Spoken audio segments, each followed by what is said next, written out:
Pada debat ketiga atau debat Pilgub Jakarta tahun 2024 yang terakhir, banyak momen-momen yang sangat menarik. Debat panas terjadi, saling serang antara cagup terjadi dalam debat terakhir ini yang dilaksanakan oleh KPU pada salah satu momen panas yang terjadi pada debat terjadi dalam debat Pilgub Jakarta kemarin adalah ketika pasangan cagup Cawagup Ridwan Kamil Suswono memberikan serangan pertanyaan kepada pasangan nomor urut 3, Pramono Rano. Seperti yang diketahui, Ridwan Kamil pada kesempatan debat yang lalu mengatakan bahwa ia menghormati Pramono Anung karena ia adalah salah satu mentor dan guru politiknya. Namun pada debat Pilgub terakhir ini tampak serangan yang dilancarkan oleh kedua paslon tersebut justru semakin tajam dan keras. Kami persilakan. Ya, Begini, Jakarta itu masalah utama di semua kota-kota di dunia adalah overpopulation, populasi yang tidak terkendali, Mas Pram, Bang Dul ya. Sehingga dalam 5, 10, 15 tahun ke depan, proses pemadatan kota itu kan menjadi penting. Ada dua catatan yang ingin saya tanyakan. Bagaimana menghitung konsep koefisien luas bangunan untuk mengakomodasi pertumbuhan penduduk itu yang ideal buat Jakarta? Angka berapa, ngitungnya seperti apa? Yang kedua, fraksi PDIP, Mas Pram, di tahun 2022 pernah menolak ide Pak Anies untuk membuat rumah jadi 4 lantai. Dengan alasan katanya bikin beban Jakarta, dengan alasan katanya persiapan Pilpres. Jadi ideologinya tuh kemana sebenarnya dalam merespon masalah ini? Makasih. Baik.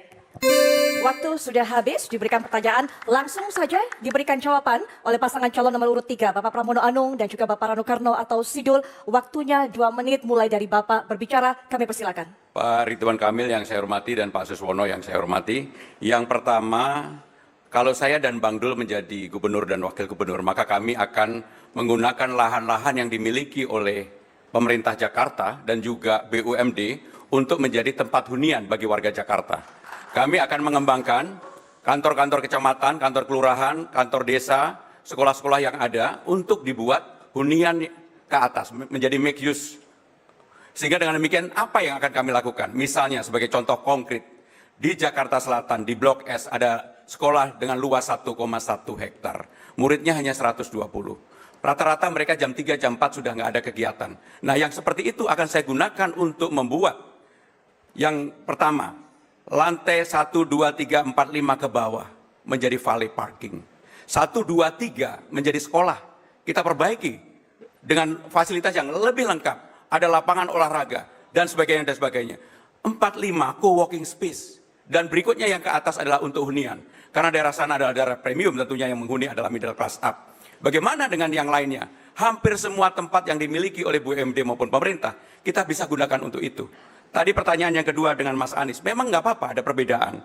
Tetapi saya kemarin sudah berdiskusi secara langsung dengan Mas Anies. Gagasan ide Mas Anies akan saya lanjutkan, walaupun fraksi saya berbeda untuk itu. Bagi saya nggak apa-apa. Inilah yang akan kita bangun untuk Jakarta. Apa yang baik kami lanjutkan, baik dari Mas Anies, baik dari Pak Ahok, Bang Foke, dan Pak Sutioso. Saya berkomitmen untuk membangun itu. Terima kasih. Baik, waktunya sudah habis untuk memberikan jawaban. Terima kasih, mohon tenang terlebih dahulu. Mari kita hargai dan juga kita hormati masing-masing pasangan calon dalam menyampaikan jawaban dan juga tanggapan. Berikutnya, jawaban dari paslon nomor urut 3. Silakan diberikan tanggapan paslon nomor urut 1. Waktunya 1 menit Bapak, sejak Bapak berbicara, kami persilakan. Ya, terima kasih. Menurut saya membantah argumentasinya, Mas. Sudah dihitung nggak akan cukup, Mas. Semua lahan pemerintah, lahan BUMD sudah dihitung itu akan cukup. Harus kombinasi antara seperti yang tadi disampaikan, dengan lahan di atas pasar, TOD dan lain-lain, dengan densifikasi. Rumah existing dibolehkan. Di Tebet di mana yang hanya 2 lantai, di Tanah Abang yang hanya 2 lantai bisa 4, 5 dan seterusnya. Sehingga orang yang tinggal bisa lebih banyak. Karyawan yang kerja di Sudirman Tamrin bisa ngekos di rumah lantai 3, 4-nya. Pemiliknya di lantai 1, 2. Itulah yang disebut densifikasi. Supaya tidak terjadi lagi penggusuran-penggusuran. Gubernur yang paling banyak menggusur datang dari partainya Mas Pram. Pak Ahok itu menggusur 113 kasus penggusuran, CNN April 2016, dan menurut JJ Rizal, gubernur paling brutal penggusurannya adalah Pak Ahok dari partainya Mas Pram dan Bang Dul. Terima kasih. Baik, waktu sudah habis. Mohon tenang, baik kami pahami semangatnya tapi mohon kita hargai masing-masing pasangan calon, Bapak Ibu. Baik, dan berikutnya tanggapan ini silakan diberikan respon oleh pasangan calon nomor urut 3, Bapak Pramono Anung dan juga Bapak Rano Karno atau Sidul. Waktunya kembali Bapak, hanya 1 menit saja, silakan dimanfaatkan dengan baik, dimulai sejak Bapak. Mohon maaf, kami tidak akan memulai jika tidak tenang, para pendukung. Kita bisa mengeluarkan dari ruangan sekali lagi. Sekali lagi Bapak, kami benarkan Ibu. akan mengeluarkan Anda ya. Baik, Bapak Ibu, mari kita tunjukkan Bapak Ibu merupakan pendukung yang baik dengan memberikan kesempatan kepada pasangan calon. Setuju ya? Baik.